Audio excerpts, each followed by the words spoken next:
मेरा हाथ पे लेके भोजन करते हो, तो हाथ पे लेके भोजन कौन करता है? भिखारी करता है। हमको हाथ पे लेके भोजन नहीं करना चाहिए, हमें बैठ के भोजन करना। और अगली बात यह कि अपने पास जो भी लक्ष्मी है उसको अपने को, चाहे अपने पास 10 रुपया हो चाहे 10 करोड़ हो, उसको अपने को ताले में रखना। ताले में नहीं रखेंगे तो लक्ष्मी को श्राप लगी हुई है, नित्य प्रतिदिन नया घर उनको चाहिए, इसलिए लक्ष्मी को ताले में रखना चाहिए। आजकल जो मोबाइल चले गए तो मोबाइल में पैसे रखने शुरू हो गए, तो जिसने मोबाइल का पेटीएम एटीएम बनवा लिया, क्या क्या बनते हमें तो पता नहीं, हमारे पास तो नहीं है, पर लेकिन उनका पैसा जल्दी ही उसमें से रिंग जाता। तो लक्ष्मी जब समुद्र में से निकली थी तो उनको श्राप लगी थी कि लक्ष्मी किसी के घर नहीं रुकेगी, तो ताला लगाओ, चाबी को बिल्कुल बगल में ही क्यों नहीं टांग दो, पर लेकिन ताला लगा हुआ होना चाहिए।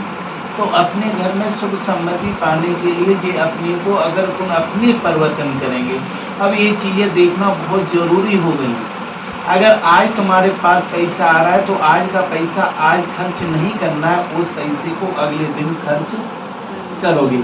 एक दिन के लिए लक्ष्मी अपने को आदर से घर पे रहेगी। तो हर व्यक्ति के कर्म के अनुसार सारी चीजें होती है। हमें किसी व्यक्ति के बहकाने में बिल्कुल नहीं पड़ना है, हमें शास्त्रों के आधार पर चलना है। राशि 12 होती है और 12 राशियों भी व्यक्ति ये कह देता है तेरे पे शनि चल रहा है, तेरे पे राहु चल रहा है। किसी पे शनि नहीं है, किसी पे राहु नहीं है, किसी पे केतु नहीं है। हम अपने कर्म के अनुसार अपने हाथों की रेखा बदल सकते हैं, अपनी जन्म पत्री बदल सकते हैं। ना अपने को कभी जन्म पत्री के चक्कर में पड़ना है, सबसे चक्कर में पड़ना है अपने को कर्म पत्री।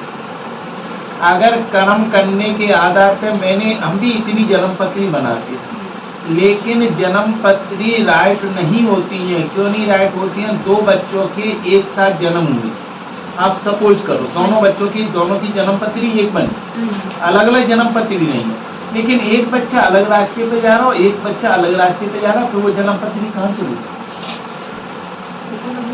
अलग और जन्म पत्री एक ही है, लेकिन उनकी विचारधारा है। तो पहले जन्म पत्री वो वाली होती थी जब बच्चा गर्भ में आता था, वो वाली जन्म पत्री।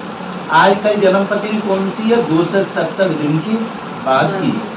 तो वो ज्योतिष, इसलिए ज्योतिष फैल है, वैसे ज्योतिष सही है, लेकिन हमारा सब व्यक्तियों से यही कहना, हमें किसी व्यक्ति के बहकाने में नहीं पड़ना है। आज इसको बिजनेस बना दिया, पांडित कर्म को जितने भी हैं सब बिजनेस बना दिया है। तो हमें किसी के कहने में नहीं पड़ना है, हमें ठाकुर जी के कहने में पड़ना है। वो हर बात को किसको मानेंगे? जो शास्त्र में लिखी होगी उसको तो मानेंगे, और बिना शास्त्र की लिखी हुई बात को हम कभी भी नहीं मानेंगे। बेलपत्र कभी खाया जाता है क्या?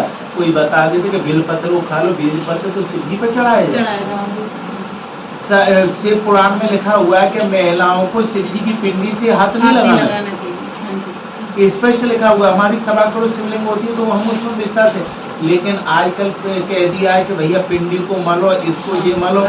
तो अगर महिलाएं शिवलिंग होता उससे हाथ लगाएंगे तो उनका अपराध होता है। तो हमें कोई भी कार्य करना है शास्त्र के आधार पर करना है, किसी व्यक्ति के कहने के आधार पर। और 2 चीजों को अपने मन में अपना लो, माता पिता की सेवा करनी, चाहे उसको वो स्वीकार करें ना करें, और ठाकुर जी की हमें सेवा करनी है और शास्त्र के आधार पर चलना है। हम ये कह रहे हैं उसकी लाइफ में कभी भी कोई परेशानी नहीं आएगी। लेकिन वो शास्त्र के आधार पर नहीं चलता है, व्यक्तियों के कहने के आधार पर चलता है, तो उसको परेशानी होती है। अगर 84 लाख योनि में अकेला मनुष्य कमाता है, 84 लाख योनि में और कोई नहीं कमाता है, मनुष्य का कभी पेट भरता नहीं और 84 लाख योनि कभी भूखी सोती नहीं। तो भगवान सबके लिए व्यवस्था करता है। व्यक्ति का जन्म नहीं होता उसके पहले उसके लिए खाने की व्यवस्था हो जाती है। गाय के आंचल, गाय के थनों में दूध पहले ही आ जाता है और गाय बाद में बच्चे को जन्म देती है। इसी तरह से ईश्वर सबके लिए व्यवस्था करता है, लेकिन बड़े हो जाते तो हम क्या कहते हैं? हमारे लिए हमारी पत्नी करे, हमारे लिए हमारे पति कर रहे, हमारे लिए हमारे बच्चे करें, हमारे लिए हमारी माँ करे। भगवान कहता है चल तुझे उस पर भरोसा तो उन पर कर, तुझे मेरे पर भरोसा नहीं है तो मैं तेरे लिए क्यों करूँ? उस पर भरोसा करके देखो क्या से क्या नहीं करेगा। तो हमारा तो मेन उद्देश्य यही है कि आपके घर में उन्नति आवे और शास्त्रीय आधार पे अपने को चलना। और ये हमारा सबसे बड़ा धन क्या है? सबसे बड़ा धन हमारा वही है जिसके बच्चे सही लाइन पर चले गए, वो हमारा धन है।